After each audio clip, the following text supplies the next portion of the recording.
राम राम दोस्तों, मेरी दास्तान चैनल में आप सभी का स्वागत है। मैं रानी गुप्ता छोटों को स्नेह और बड़ों को प्रणाम करती हूँ। आज मैं बच्चों के लिए फिर से एक कहानी लेकर आई हूँ जिसका नाम है चतुर बंदर और धूर्त मगरमच्छ। एक नदी किनारे एक पेड़ था। पेड़ जामुन का था। उस पर एक बंदर रहता था और नदी में एक मगर रहता था। बंदर का नाम था टिल्लू और मगर का नाम था मगरू। मगरू और टिल्लू में इतनी गहरी दोस्ती थी। दोनों जब मगरू जब पानी से बाहर आता तो दोनों खूब खेलते। बंदर भी खूब उछल कूद करता और उस जामुन के पेड़ के मीठे मीठे जामुन भी मगरू को खिलाता था। एक दिन मगरू ने क्या किया कि जब वो अपने घर गया तो उसने अपने पत्नी को बताया कि भगवान, मेरा एक दोस्त है टिल्लू और वो जामुन के पेड़ पर रहता है और मुझे रोज मीठे मीठे जामुन खिलाता है। तो बहुत ही अच्छे जामुन होते हैं उसके पेड़ के। तो पत्नी के मन में एक लालच आया, उसके मुंह में पानी भी आया कि जब ये इतने मीठे जामुन रोज खाता है बंदर, तो मतलब उसका दिल कितना मीठा होगा। उसने मगरू से कहा कि ऐसा है मगरू राजा, ऐसा है कि तुम मेरे लिए उस बंदर का दिल लाओ। उसका दिल खाऊंगी, कितना मीठा होगा, मुझे कितना अच्छा लगेगा। उसका दिल खाने का बहुत मन कर रहा है, उसका दिल बहुत ही स्वादिष्ट होगा। तो मगरू ने कहा कि वो मेरा दोस्त है, मैं उसे कैसे ला सकता हूँ। तो मगरू की पत्नी रूठ गई, जो कि पत्नियों की आदत होती है। वो रूठ गई, मैं कुछ नहीं जानती हूँ, तुम्हें उसका दिल लाना ही पड़ेगा। तो मगरू ने सोचा, अच्छा बताओ, तुम उपाय बताओ कि मैं उसको कैसे लाऊं, तुम ही आइडिया दो।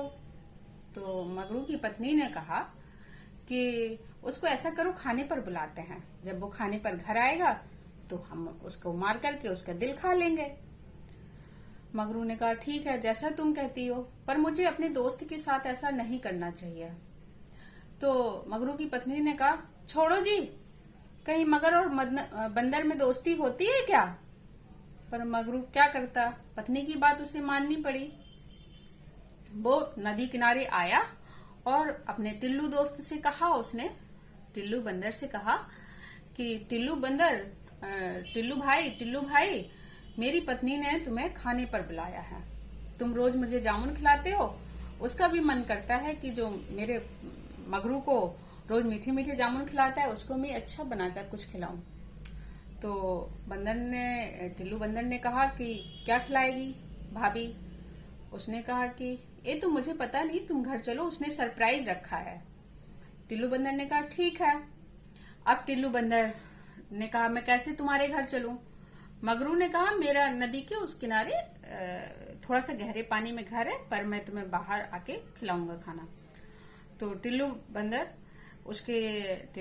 मगरू ने कहा ऐसा करो, तुम मेरी पीठ पर बैठ जाओ, मैं तुम्हें अपने घर ले जाता हूँ। टिल्लू बंदर बड़ा खुश हुआ कि आज उसे नदी की बहुत दूर तक सैर करने को मिलेगी। वो उसकी पीठ पर बैठ गया मगरू के। बातों बातों में टिल्लू बंदर ने कहा कुछ तो उपाय होगा, कुछ तो आइडिया रखा होगा भाभी ने कि वो तुम्हारे दोस्त को क्या खिलाएंगी। तो मगरू ने कहा कि नहीं, वो खाने पर नहीं बुलाया है, वो तो इसके लिए बुलाया है, मैं दोस्त हूँ इसलिए मैं बता देता हूँ कि तुम्हारा मीठा मीठा दिल उसे खाना है। उसका कहना है कि जो मीठे मीठे जामुन रोज खाता है उसका दिल कितना मीठा होगा। टिल्लू बंदर चतुर था, उसने दिमाग लगाया कि अब तो मैं मरने वाला हूँ। पर उसने अपना दिमाग लगा के एक आइडिया निकाला और उसने कहा धत तेरे की, तुम पहले बताते, मैं तो अपना दिल पेड़ पर रखता हूँ ताकि कोई मैं साथ में लेके चलूं, यहाँ वहां खो ना जाए, क्योंकि हम बंदर दिल के बिना रह नहीं सकते हैं। अरे यार दोस्त, इतना भी नहीं बताया, कम से कम मैं दिल लेके साथ में तो चलता और भाभी जी को दे देता। मगरू ने कहा तो अब क्या करें। मगरू ने कहा चलो वापस लौट चलें मेरे जामुन के पेड़ के पास और मैं वहां से दिल ले लूंगा, फिर साथ में आएंगे। मगरू ने कहा यही ठीक रहेगा। तो मगरू और बंदर वापस लौट चले। बंदर उसकी पीठ पर आराम से उछल कूद कर रहा था कि मैंने तो मगरू को बेवकूफ बना दिया। और जब मगरू किनारे पर आया तो जामुन के पेड़ के पास टिल्लू बंदर तुरंत ही उछलकर पेड़ पर चढ़ गया और मगरू से बोला कि दोस्त के साथ गद्दारी नहीं करते हैं। और बेवकूफ, तुम्हें इतनी भी अकल नहीं है कि कोई दिल के बिना रहता ही नहीं, दिल उसके शरीर में होता है। मगर तुमने जो दोस्त के साथ गद्दारी की है ना, ये सही नहीं किया है। जाओ, आज से तुम्हें ना जामुन मिलेंगे और ना ही ये दोस्त टिल्लू मिलेगा, अकेले रहो। मगरू बेचारा क्या करता, चला गया।